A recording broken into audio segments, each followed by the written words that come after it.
Now would be a good time to subscribe, hit the notification bell for future updates, and enjoy the beautiful view.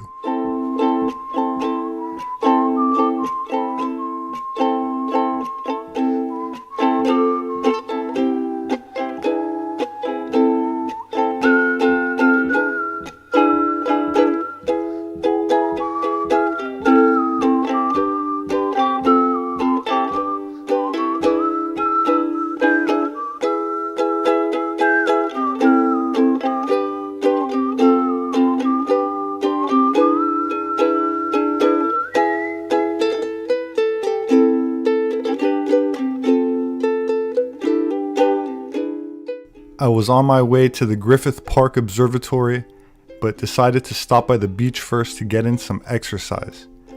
After a rigorous workout, I like to cool down with a nice walk by the water, which is surprisingly warm today, as the surf in California is usually brisk as the current comes down from Alaska. I actually didn't plan on coming here at all today, but that's life. You never know what you're about to step into, and sometimes just have to make the best of the situation and work with what you have.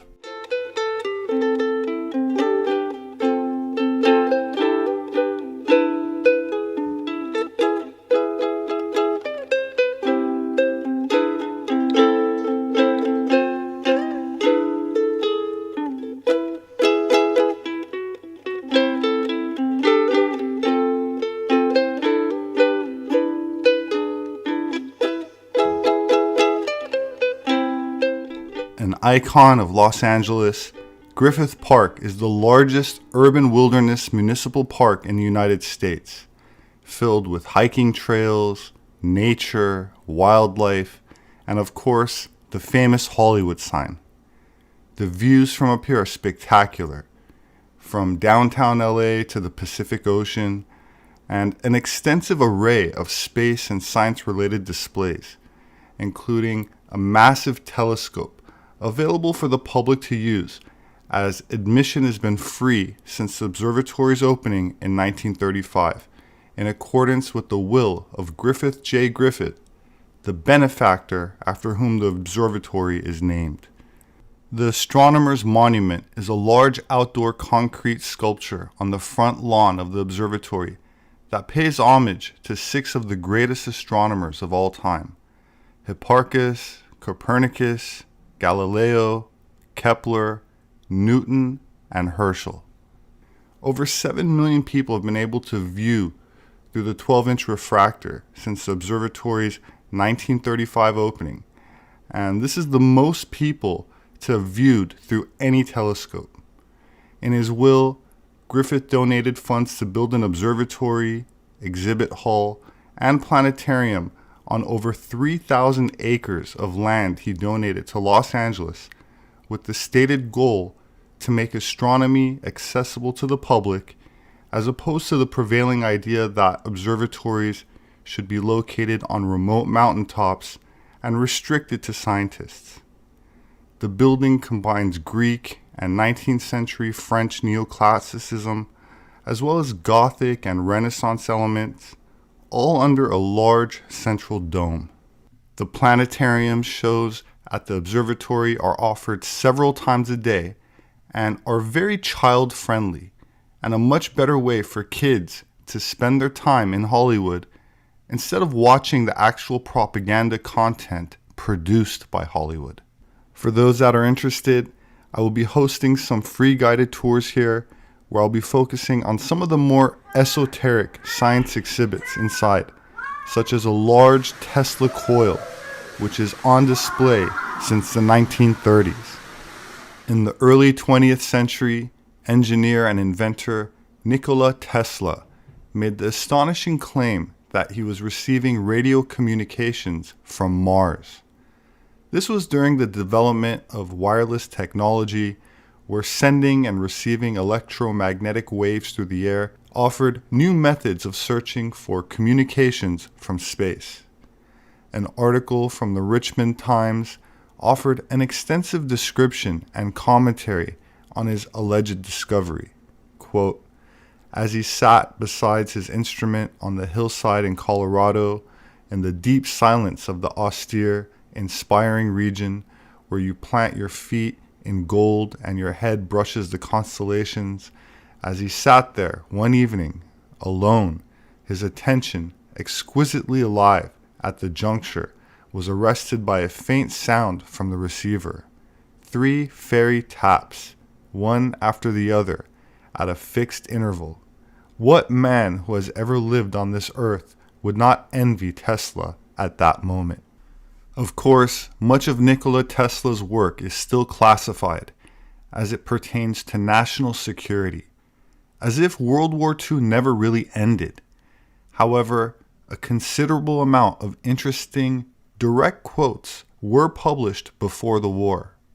Quote, "We are getting messages from the clouds 100 miles away, possibly many times that distance.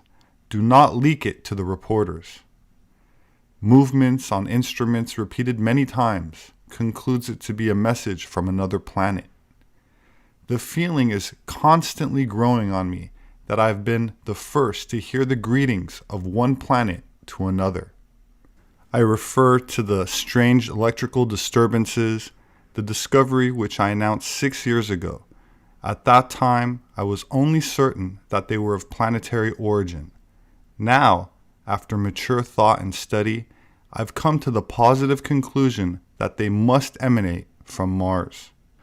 22 years ago, while experimenting in Colorado with a wireless power plant, I obtained extraordinary experimental evidence of the existence of life on Mars. I had perfected a wireless receiver of extraordinary sensitiveness, far beyond anything known, and I caught signals which I interpreted as meaning 1, 2, 3, 4. I believe the Martians use numbers for communication because numbers are universal. In 1899, while experimenting with a wireless receiver of extraordinary sensitivity, I detected faint signals from Mars, our brother planet.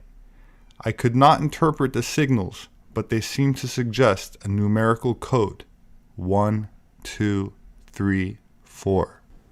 As radio took off, so did stories of communicating with Mars. Similar signals observed by the Italian engineer Guglielmo Marconi even received attention from Thomas Edison, who was quoted as saying, "Marconi's work offers good grounds for the theory that inhabitants of other planets are trying to signal to us." While the American media of the 30s and 40s diligently dismissed the signals as not having an extraterrestrial origin, the nationalist Germans were not so quick to dismiss the work of Nikola Tesla and others, and embraced esoteric theories as not only plausible, but probable. Keep in mind that the Allied powers were busy promoting scientific frauds, such as the alleged missing link called the Piltdown Man, which stood prominently in the British Museum for almost the entire first half of the 20th century, which turned out to be a bleached baboon or orangutan jaw glued onto a human skull. The German secret societies, scientists, and government laughed at this fraud and were convinced that humanity's ancestors did not come down from the trees, but rather came up to the surface from below, and even proposed that our genetic human relatives populate the heavens. Of course, former SS officers like Wernher von Braun, who went on to a prominent role in NASA after the war, as did thousands of other German scientists, who all took the ancient myths and legends about Atlantis seriously, as attested to by the names of their shuttles, including one named Atlantis.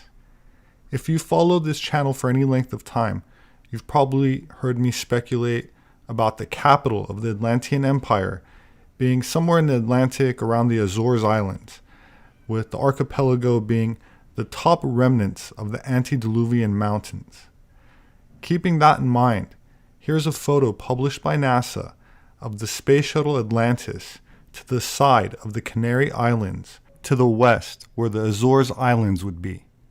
Surely just a coincidence, as almost the entire upper echelon of NASA was comprised of people whose education included theories put forth by the Ahnenerbe, the nationalist German anthropology department, which not only believed in the fable of Atlantis, but claimed direct descent from its noble inhabitants. In the distant past, the Atlanteans, the fourth root race of creation, had split into pure and bestial species.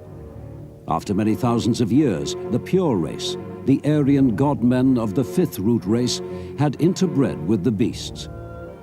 The result was catastrophic decline and the near loss of the Aryan psychic powers. In the eyes of many Nazis, Atlantis was the mythical homeland of the Aryan race. They thought that they would be tall, blonde-haired, blue-eyed. The Aryans, a mythical and superior race, had invented everything of value in human history. From agriculture to architecture, the creation of theater and fine art. This great Aryan culture came to life thousands of years ago, an island continent they believed existed in the middle of the Atlantic Ocean. To find a trace of these ancestors, the Nazis trained their sights on the Canary Islands, off the coast of Africa.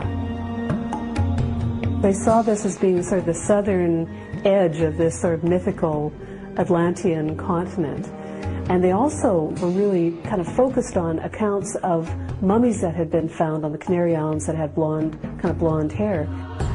The mummies had been examined. They claimed the blonde-haired mummies were proof that Atlanteans had once lived on the Canary Islands. And most importantly, they were Aryans.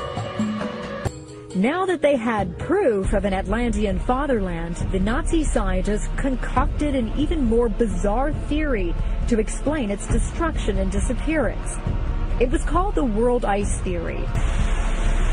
As the ice melted, these massive glaciers receded. Atlantis was simply scrubbed away, buried under the water. But what happened to the people? The inhabitants of Atlantis, according to this theory, then fled to various areas that were thought to be safe refuges. They would flee to Tibet, they would flee to the Bolivian Andes. An ancient occult legend that tells the story of a continent somewhere in the North Atlantic. There lived a race of super beings who had fallen from grace through evil and vice. The land was called Atlantis. A great flood wiped these beings off the face of the earth. But before they could all be destroyed, certain priests escaped by boat. These escaped priests, believed by mystics to be the original race of Aryan godmen, who were said to be the ancestors of all Indian and European people, descended from the super beings of Atlantis, and that they had lost their powers by mating with mere mortals. The Nordic race did not evolve, but came directly down from heaven to settle on the Atlantic continent. Ancient immigrants from Atlantis had founded a great civilization in the high Himalayas. Here, survivors of the last cosmic catastrophe took shelter. This is the true cradle of the Aryan race. While the idea of a global seafaring civilization during the Pleistocene or Ice Age seems far-fetched to many, that's in the context of our modern education system, which, when banning religious studies from schools in favor of the Darwinian out-of-Africa model, their legal arguments were made under the backdrop of another scientific fraud, this time the Nebraska Man, which was also presented as a missing link based on a tooth of what they claim was a human ancestor, complete with published images, all based on what later turned out to be a pig's tooth. While modern archaeologists and anthropologists are baffled by ancient sites like Göbekli Tepe, which dates back 11,500 years, the exact date given by Plato for when Atlantis was submerged, and the same geologic date for the end of the Pleistocene and start of our current Holocene. The German and Anerbe investigated ancient mythology and sacred Aryan texts, such as those found in India, which described Vimana, or flying vehicles, in remote antiquity, and according to German scientists and American and Russian intelligence, managed to either back-engineer or recreate with otherworldly assistance what are essentially called flying saucers. This is why the modern UFO phenomena had its genesis during World War II, with the Battle above Los Angeles, California. Between the late evening of February 24th, 1942, and the early morning hours of February 25th, the City of Angels went into a state of panic as what were initially believed to be German or Japanese enemy aircraft were spotted over the city.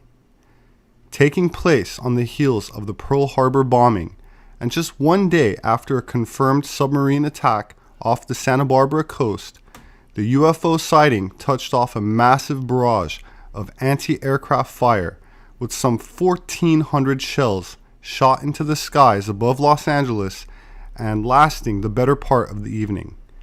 Many people believe the aircraft were extraterrestrial, with one eyewitness even describing an object he's seen as looking like an enormous flying lozenge, and some accusing the government of a cover-up, especially after conflicting accounts of the incident from the Navy and War Departments.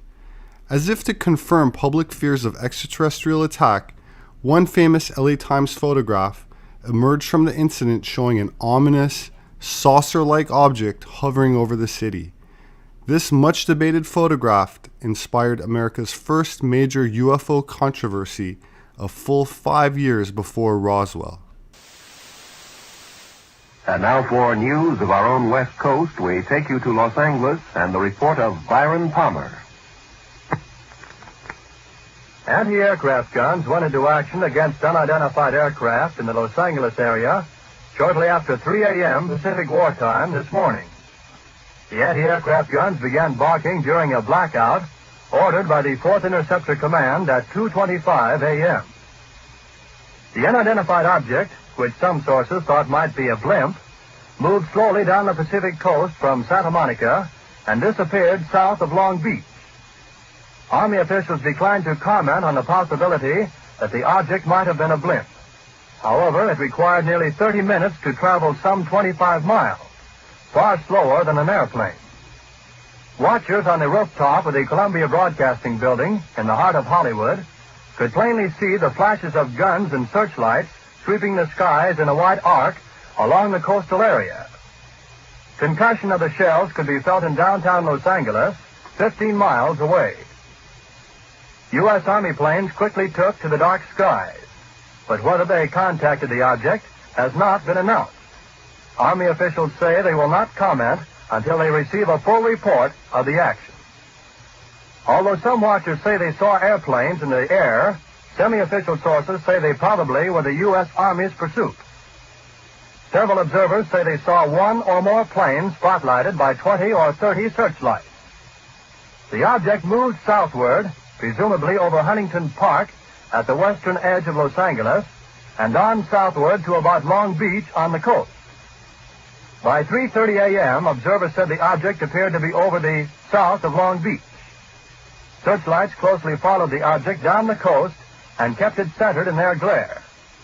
Shells frequently could be seen bursting near the object, but none appeared to hit it. The shooting stopped about 3:30 a.m. The shooting brought warfare to the front door of this city of 1.25 million population for the first time since December 7th. Already it was alert to the presence off the Southern California coast of a Japanese submarine which had pumped 25 shells into an oil field north of Santa Barbara Monday evening. Because of the presence of the submarine, a 3-hour alert was ordered at dusk last night, and civilian authorities stood at their posts while the Army and Navy continued their search for the submersible. The evening alert ended at 10:23 p.m., but another was sounded at 2:22 a.m., and the blackout followed within 3 minutes. It covered Los Angeles County from Santa Monica to Pomona. At 2:27, all Southern California radio stations were ordered off the air, except those in San Diego.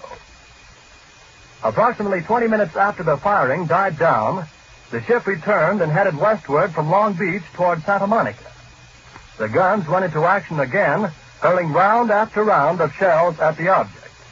The second barrage appeared to be closer to downtown Los Angeles, since watchers could hear the concussion of the guns more clearly, and the flash of bursting shells was brighter.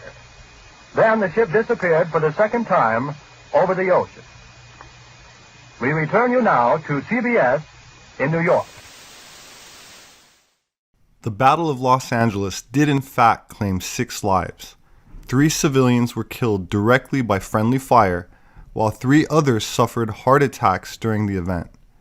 A number of buildings were also damaged by a barrage of more than 1,400 shells from anti-aircraft guns, with no visible effect on the craft itself.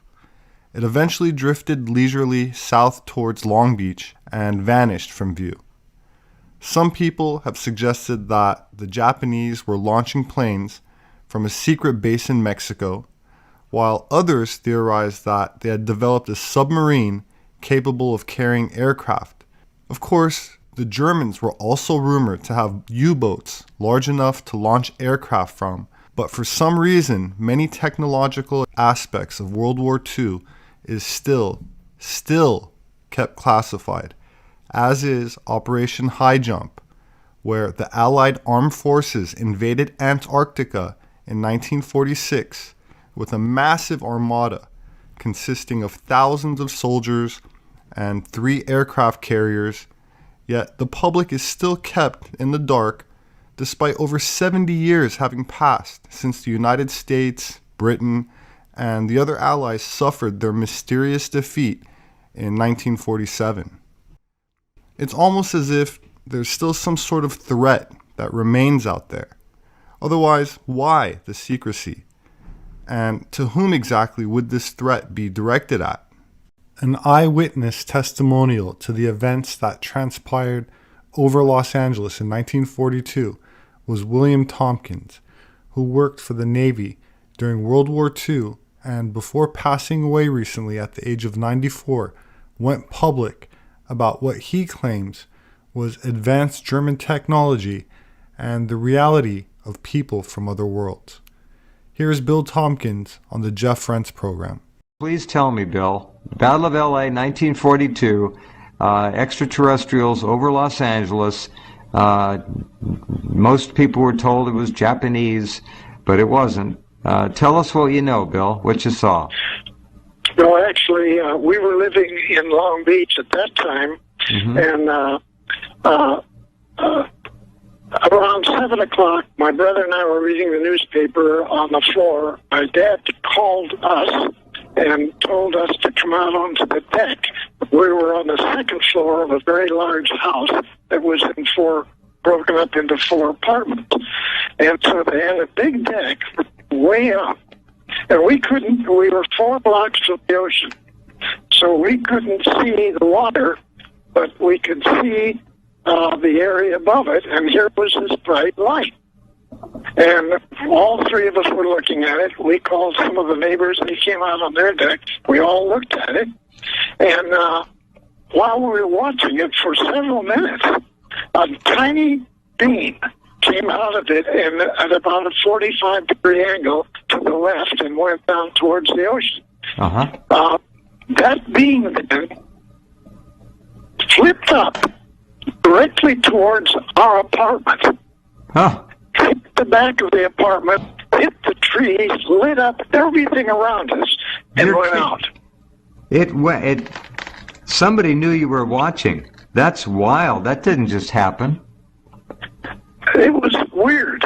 Yeah. And, yeah.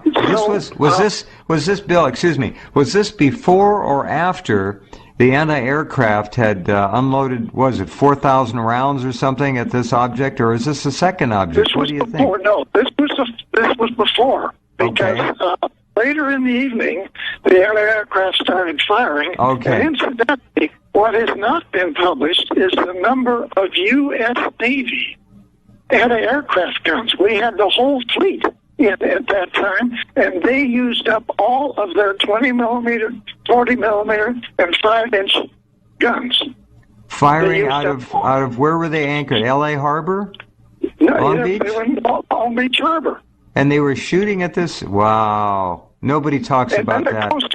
The Coast Artillery was firing at them. And, of course, searchlights, we had 8 searchlights on this one big one that came in and it parked. And it was there for over an hour. Right, yeah. Different ones came above it, came beside it, came underneath it. The searchlights would pull off of the big one and follow the smaller ones and try to shoot them down. And it continued, but finally it got boring, so we went back to bed around 3. I have never heard this before. That's fascinating. Go ahead. Our neighbors stayed the whole night, and they said that it really didn't stop till around almost 5 o'clock. But the next day, there was articles in the paper that they thought there had been some military aircraft coming in. It was just a cover-up. Sure, of course. But my dad was, like your friend, he was the guy that was responsible for that area. And, of course, he talked to everybody. And the interesting thing to me was that nobody got excited. Nobody got upset. There weren't any heart attacks. And while this was going on, over in London, Germany was bombing London. And those people were trying to get underneath the ground so they didn't get killed. Mm-hmm. And we have vehicles above us at less than 8,000 feet, most of them. Right. They were real high. And nobody was fast. All of them were slow. And many of them just parked. Many of them what? Say that again, Bill. Many of them were... Many of them just parked. They stopped. And they parked there. Wow. And this is right in Long Beach. This is astonishing because we've only heard, Bob, you know this, the standard story on the Battle of L.A. was that there was one craft slowly meandering its way from the Culver City, Santa Monica Mountains area, all the way down to Long Beach before it, quote, disappeared. That's all we heard. There were 2 public releases. One of them was unclassified one that said we fired 1,432 rounds of ammunition. And then, of course, there was a top secret release that said that they recovered one craft that had been shot down and crashed in San Bernardino Mountains, and the other craft was salvaged by the Navy at sea. Okay, hold on. I've heard rumor that one went down by Long Beach offshore and went into the water, crashed. Correct. I've heard another rumor that something went down in, I think it was El Monte, and a truck, a big lowboy, a flatbed truck came in, and that may have been an American fighter that was up there and got hit by our own friendly fire. I don't know. Do you know anything about that? No, I don't know that case. Okay. I'm quoting from a top secret majestic document. Oh, my. Okay. So, 2 of these, you'd think that they'd know better than to park while they're getting shot at, but 2 were shot down, or one was damaged and it crashed in the ocean. The other went down the San Bernardino Mountains. The big one, we'll call that the mothership just for fun, moved off and apparently was undamaged. You can see the pictures of the Battle of Los Angeles, and you can see the exploding AA all around this thing and on it, and it wasn't damaging the big one. The smaller craft perhaps were scout craft, and they weren't so heavily able to withstand the bombardment. Now, what Bill just said is that the ships in Long Beach emptied their magazines. They had no more ammo to fire, so that would jack up the 1,700 round number to thousands. Well, it would, and this was an Army report, so they probably didn't count the Navy rounds. That's what I'm saying. Yeah, fascinating. Okay, Bill. It was interesting that there were several ships in the Navy dry docks in San Pedro. Yes. And they didn't even have most of their crews there, but the crews that were there grabbed their guns they got their ammunition, and they're firing from ships that are in dry dock. They're not even in the water. That's amazing. They weren't even in the water. That's if you recall, Bill, where were we last time when we let off in the narrative, and where would you like to pick it up? Well, we sort of left off in the middle, really. And if we could, I'd like to go back to like 1942, if we could start there. Okay. Yeah. There's a situation which I think is hard for people to realize. The German people, of course, were never allowed to even know that this extraterrestrial assistance had been given to the SS. Now, the point here is that this meant that the Germans were totally more advanced and capable of learning how to operate these vehicles, right, and go out in space. When I was working for Admiral Ricabana in 1942, and he had these 29 top Navy operatives, spies, in Germany, and they had been in there for at least a year before I got into it, and they came back as quickly as they could as they got new information. Now, this is an amazing penetration that American intelligence was able to somehow get, obviously, men who were fluent in German and got credentials and papers to get them somehow placed in positions of extreme importance in the Third Reich. They were naval operatives, naval spies, and these fellows were brilliant. And so they got into all of the most of the areas in Germany and the occupied countries. And they found out there were all of these things that were going to take place where Germany then would have UFOs with speeds capable of close to the speed of light. They had weapons which were so advanced there was nothing that we had here in the United States had any idea of it. And so the Germans quickly got themselves, put these vehicles in production.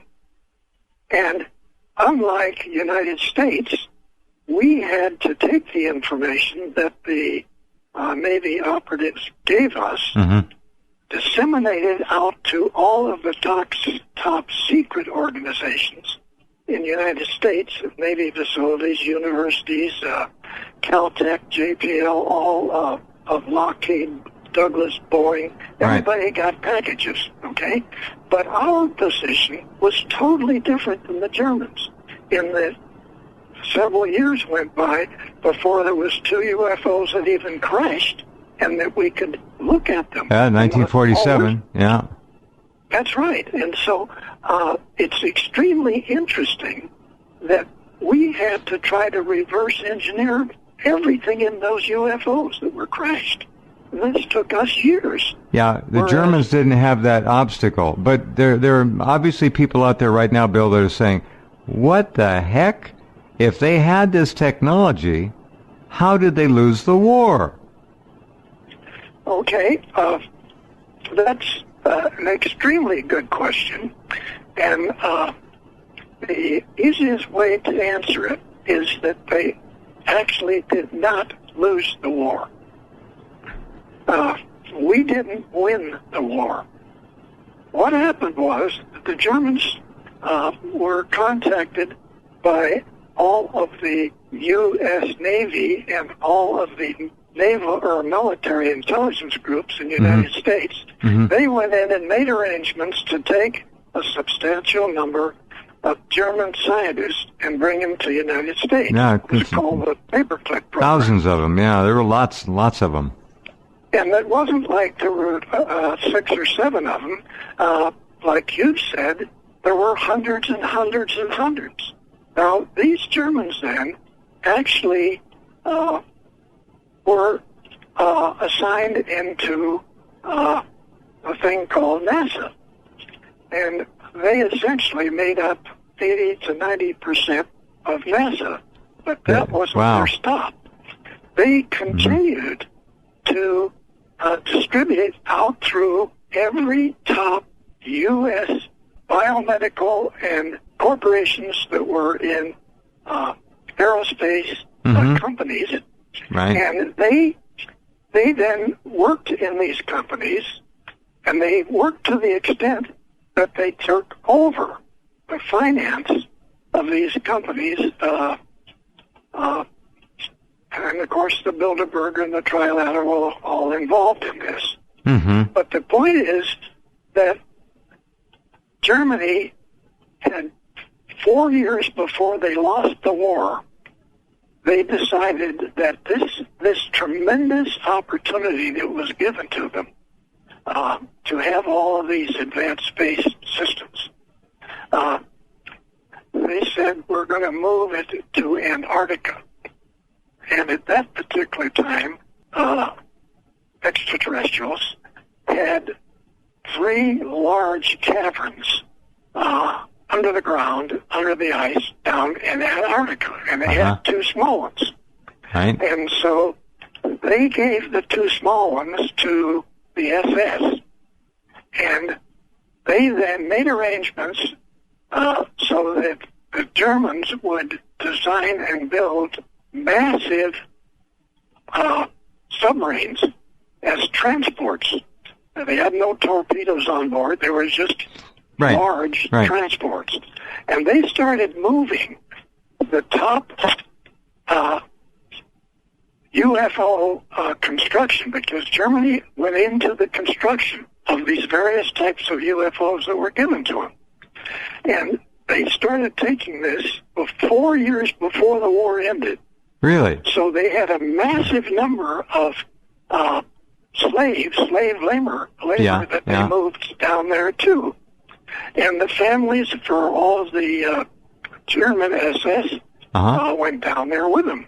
Well, these caverns, now I have footage of the original 1938-39 German expedition to Antarctica.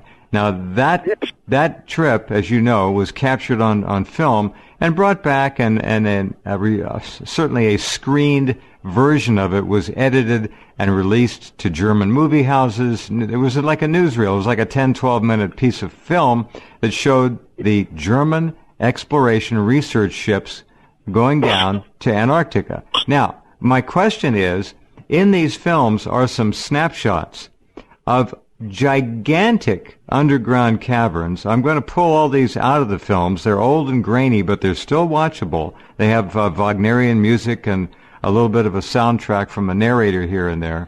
But it's a remarkable thing to see, because this is what they admitted finding in Antarctica. And my question is, Bill, how did they go down there to this continent of ice and find these caverns just out of the blue on this trip down there? They had to be shown where they were. Had to be. Exactly. Extraterrestrial people. Right. And those caverns, actually, they were like massive countries. Well, the pictures I have, there may be, I'm going to guess, like a third to a half a mile across, hundreds and hundreds and hundreds of feet tall, enormous caverns under the ice, no ice to be seen, running water, perfectly habitable. Yes, and right next to them are these 3 massive caverns. Well, I believe it. I believe it. Yeah. Really, and so what took place then is that as we were, the 8th Air Force and the British were taking Germany out by the bombings, we were like minutes, not years, from losing that war. But it didn't make any difference to Germany, because not just Hitler and his girlfriend went to South America, and so did many of the Germans, and they found Bormann, Mengele, there's, lots of them down there. Thousands. And so this whole thing all took place. They infiltrated our aerospace and our advanced medical systems here in the country. And essentially, they got NASA, which then, of course, they were running, to the Apollo missions, which were German missions before they left Germany and went to Antarctica. Right. That's what Germany was doing. So they came over here and they did the same thing here. I don't think we sit down and sort of evaluate the timeline of all of this. I think it's kind of hard to believe you didn't win the war. And it's very hard to realize even today that this is still a major controlling element in the United States, and actually in England too. So it's crazy. Yeah, extraordinary. Antarctica, advanced technology. NASA, a German operation. The Germans put us in space. The Germans took us to the moon, if we went to the moon, and most people think we did. We did. They absolutely were behind the construction, and Bill was a designer of some of these enormous spaceships, there's no other word for them, that were constructed apparently either in pieces down here or built in space. What was the truth of it, Bill? Are we talking about Solar Warden? Yes. Okay. The designs for some of these were at the Douglas Santa Monica engineering facilities in a secret think tank. What years would that have been, Bill? Excuse me. What years approximately would that have been? That's 42, 46, that time period. Okay, so that's during the war, folks. They were designing spacecraft at Douglas Aircraft during the war years. All right. And, of course, we were using the information that in Admiral Riccoboni's office, he was the commander of Naval Air Station San Diego, and that was his published mission. Nobody knew what he was actually doing with these operatives coming back from Germany with all this space information. Right. So then, later on, I went to work for Douglas and in the secret think tank, and one of the interesting things is one of the proposal packages that I flew around the country on for all this information to be disseminated to the aerospace organizations. I found one of my own packages that I had done 10 years, 12 years before that I'd given to Douglas. I'll be darned. Crazy. That is crazy. Wow. Okay. So my question about these enormous craft you heard Bill mention it, and if you didn't understand, it was Solar Warden, like the man who runs a prison, a protector, a guard. Solar Warden is the name of the program. These big craft that were built, how were they constructed and where were they constructed? That's the big deal. Were they constructed down here and flown into space? Must have been. Okay, no, they were not. See, there you go. Okay, one of the facilities that was used is east of the Wasatch Mountains in Utah. And this is a very, very large cavern. Has smaller ones adjacent to it, but it's a massive one. And they were able to put together Lockheed Space Systems, Northrop Grumman facilities. Even Boeing were involved in the actual construction of these kilometer-long spacecraft carriers that the Navy now has 8 of these spacecraft carrier battle groups out in the galaxy. And I don't know the actual mission right now, but for most of the period since the first ones were built and went out into the galaxy, because they were built here, they were operating with only one of the 8 who operated around the solar system. The others were out in the galaxy but jointly working with the Nordic Navy. And who are the people that has been assisting at least us on the Apollo. Mm-hmm. And so the actual vehicles are built somewhat like an aircraft type thing, aircraft carrier. And it's interesting that Northrop Grumman put together a program where they went back to Virginia and they bought the largest aircraft carrier construction facility on the planet. And they bought this so that they could have their engineers come in and work with all of the Navy construction and engineering people that build these aircraft. So this was a huge shipyard construction location. It has to be, because they float the completed vessels into some water somewhere. Okay. And so this is Newport News shipyard in Virginia. And so they then had their people, the Grumman people, study with the Navy engineers, designers of all the areas of an aircraft carrier. And surprisingly enough, Newport News also builds Navy submarines. And at Douglas, hold on, at Douglas, in the secret think tank, when we were looking at every type of space vehicle we would need to go out into the galaxy, our U.S. Navy. And so submarines came up, and we discussed this. And we said, that's the easiest thing, the quickest way we can get out there. We'll just take a regular Navy submarine, pull out the old nuclear system, put in the anti-gravitational system, and we're going to use these right away. So this was in the 1950s? Yes. All right. This is, I was going to ask about propulsion, so we were given or otherwise back-engineered anti-gravitational propulsion systems, which went into the actual submarine that was being built. Very simple conversion, actually. Very smart. Yes. And back tonight is a remarkable friend of ours and a friend of yours. His name is William Tompkins. Bill has been a guest a number of times. Bill, what have you heard from people who have listened to the earlier programs? What are you getting in terms of feedback? What kinds of comments from people? Oh, kind of interesting, really. Getting calls from France and getting calls from Russia and really? Not just the United States, but amazing.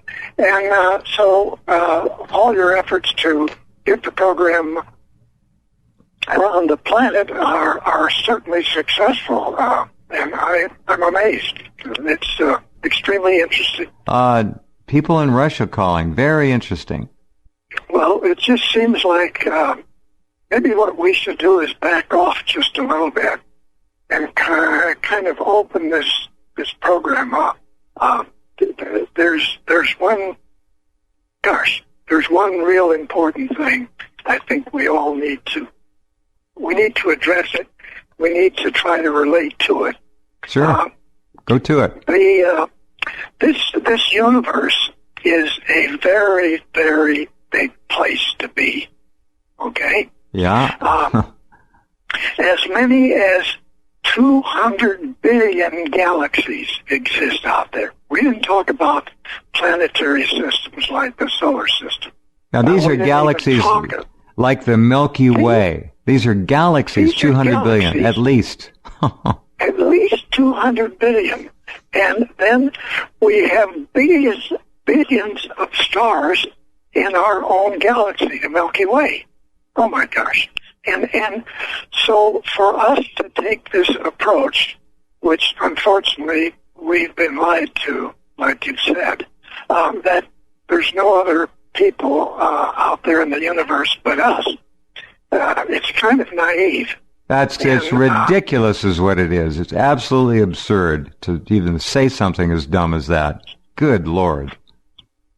200 200 billion galaxies, all with over billions of stars. My gosh. And these stars, most of these stars have planets. Yeah. Like the little solar system that we have. Right. Some of them have two stars. Some even have 3 stars. That would be a hard place to live. You wouldn't know whether it was day or night. 3 suns. Yes. How wild would that be? A binary would be tough enough, but 3? Yeah. Wow. Wild.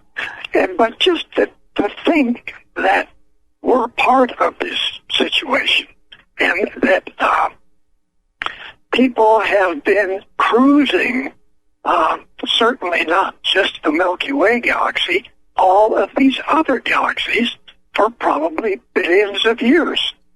And so we're just touching the tip of the iceberg when we're talking about this subject.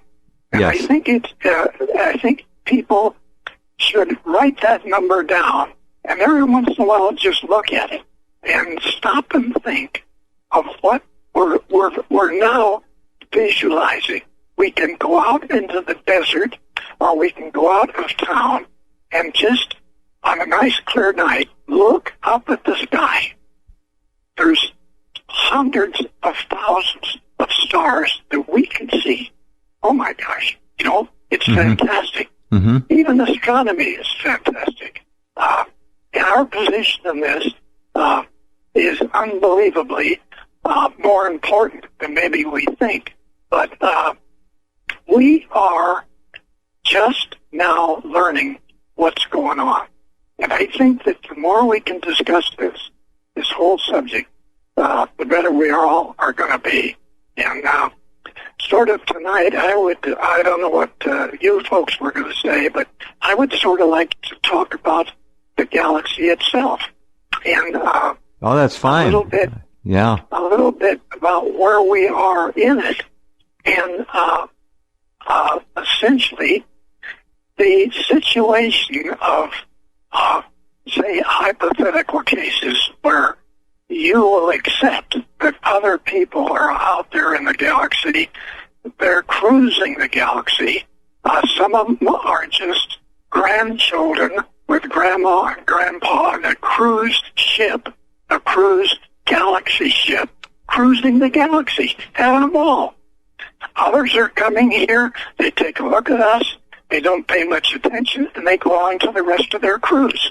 So it's tourism exists on the basis that you're describing it. I've often poked fun at that knowledge that people coming here as tourists would see quite a show on this planet. You're right, really. And I think maybe when they could just look at how we don't necessarily get along with each other, they could be laughing all the way to the next part of the galaxy. I agree with you. This could be fun. And how many galaxies again? Now, keep in mind when you look up at the Milky Way, friends, and it stretches from horizon to horizon, a band of these bright, concentrated dots of light. That's our little, relatively speaking, galaxy.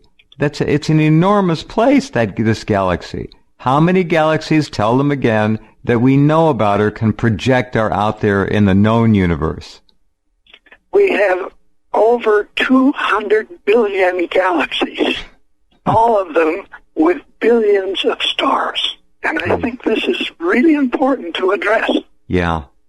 To get ourselves out of this everyday thing that we're forced into and stop and think that we now have this opportunity, for instance, to join with other Nordic people and go out into the galaxy with them.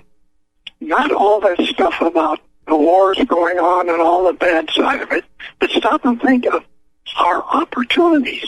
We're just around the corner.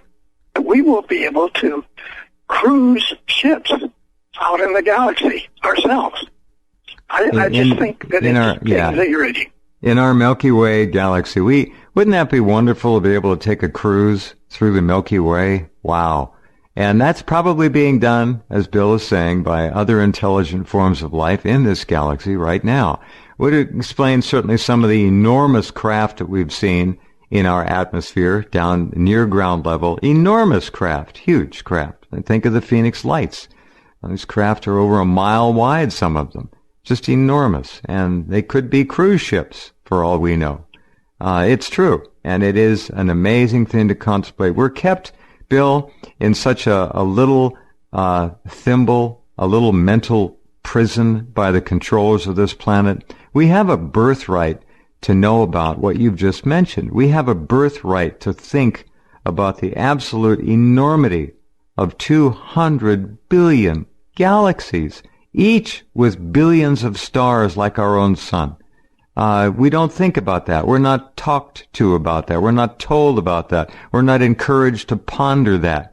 We're encouraged to feel subservient, trapped in debt, and under great stress all the time in this little microcosm we call planet Earth. Beautiful. Well put. Really, it's astounding. And actually, what we're going into, instead of being negative, it's going to be a lot of fun. You're going to enjoy what takes place. I'm going to put a sign out on my lawn. I'm ready. Land here, whatever. There are a lot of people listening who are probably saying much the same thing. It would be wonderful to get off this place. The change in our perspective and our hopes and dreams would be instantaneous. And a lot of people, contactees, abductees, have had that experience, for better or worse. And there are people out there listening right now who know the truth. It's like having, which I did, I call it an after-death experience. When you realize that there is no death, when you get off this planet and realize that there is life everywhere. It's an instantaneous change that you can never retreat from. Go ahead, Bill. Well, I agree with you 100%, really. And the fact that we're in this learning curve, which is right now going straight up across the charts. We're being exposed to reality. We're being we're learning what we should have learned in the university and in the schools, but it wasn't taught because these people were controlling us and giving us a difficult time. I think that trying to, like you're saying, try to get out of this atmosphere and into the positive sides.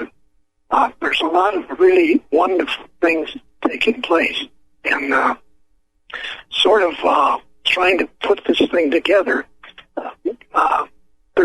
When we talk about the galaxies and we talk about the numbers of people or different civilizations that could be out there, actually, we need to look at our opportunities and the situation with certain extraterrestrials who are assisting us.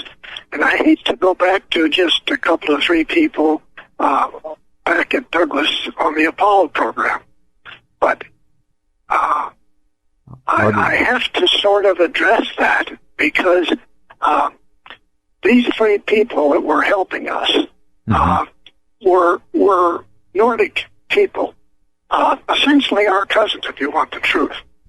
And they come from a different part of the arm of the Milky Way galaxy that we're all in.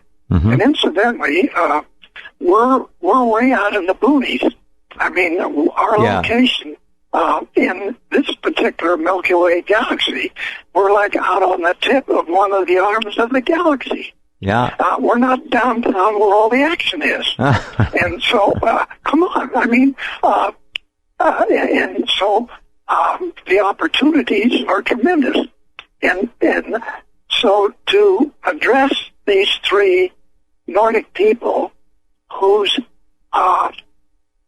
thrust was nothing negative for nearly 4 years.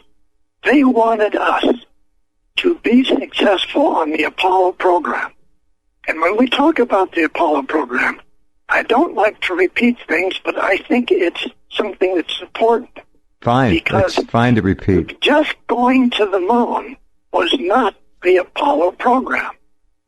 The Apollo program phase one was to build a 10,000-man naval research and operating base on the moon, only it was inside because we were going to build it underground. That was phase one. Mm-hmm. Phase two of the Apollo was to build naval stations on every habitable planet in the solar system or their moons. Okay? Phase three was to do exactly the same thing on the 12 closest stars. We just explained the real Apollo mission.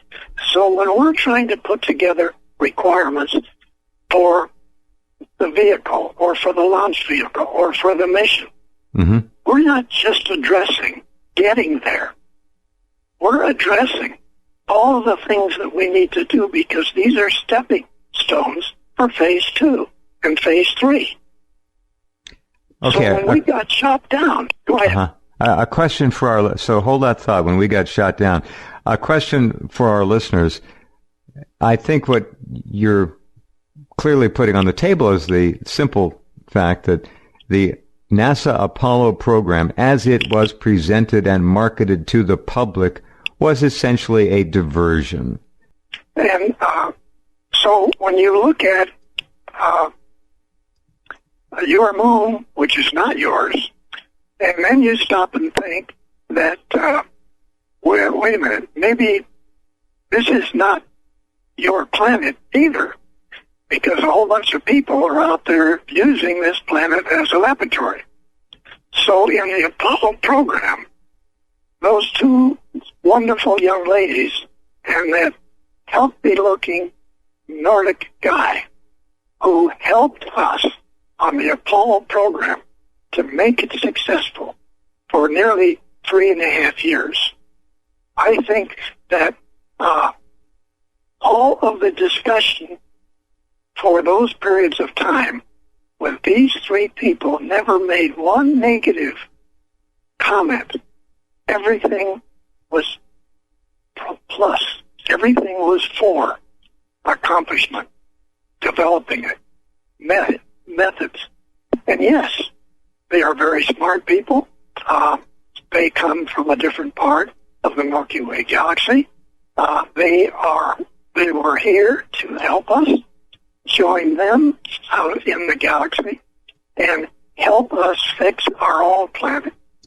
These were the missions. These were what these people were doing. And there wasn't one single time in the entire time that there was anything negative. Everything was plus.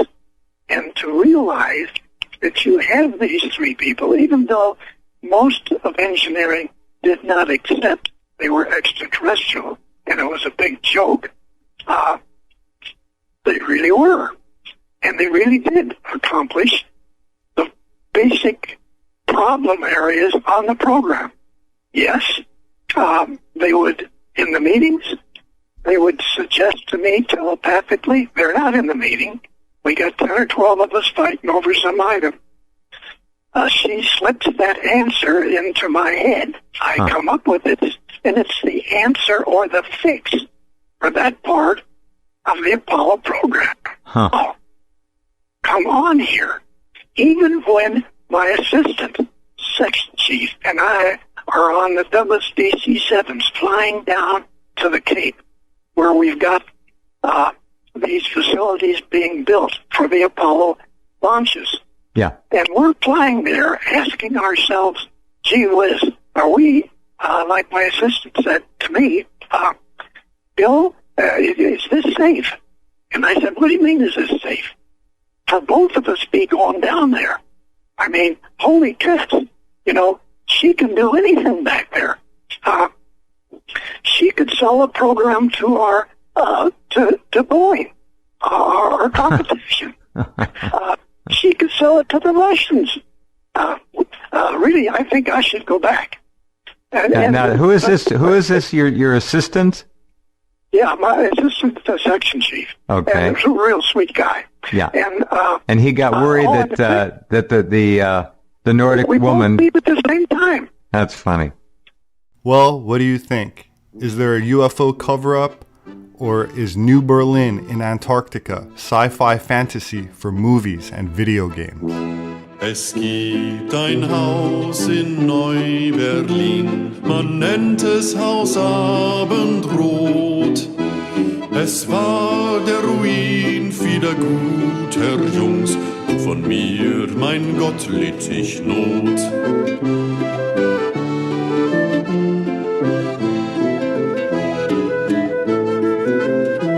Hätt ich meinem Anführer zugehört, ich wäre heute daheim. War jung und dumm, war ein armer Jung, auf den Abweg geführt und gemein.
Nach Neu-Berlin, ein Getriebener von meiner Not. Den Rest meiner Tage bleib ich dort bei dem Haus Abendrot.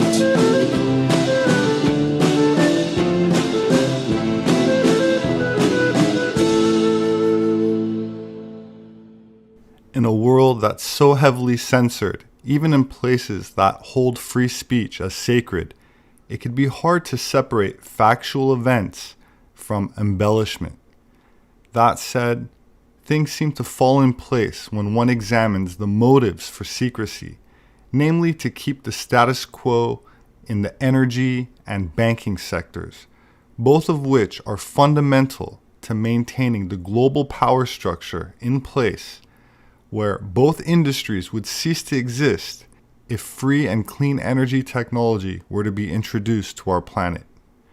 While few could dismiss German ingenuity, the nationalist scientists themselves insist that they have been assisted, believe that this help came from human civilizations that do not originate on Earth, and maintain that we are unwitting slaves on a planet that not only is held back in terms of technology, but inundated with so much propaganda from a controlled media and academia that most people are unaware that our minds are enslaved as well.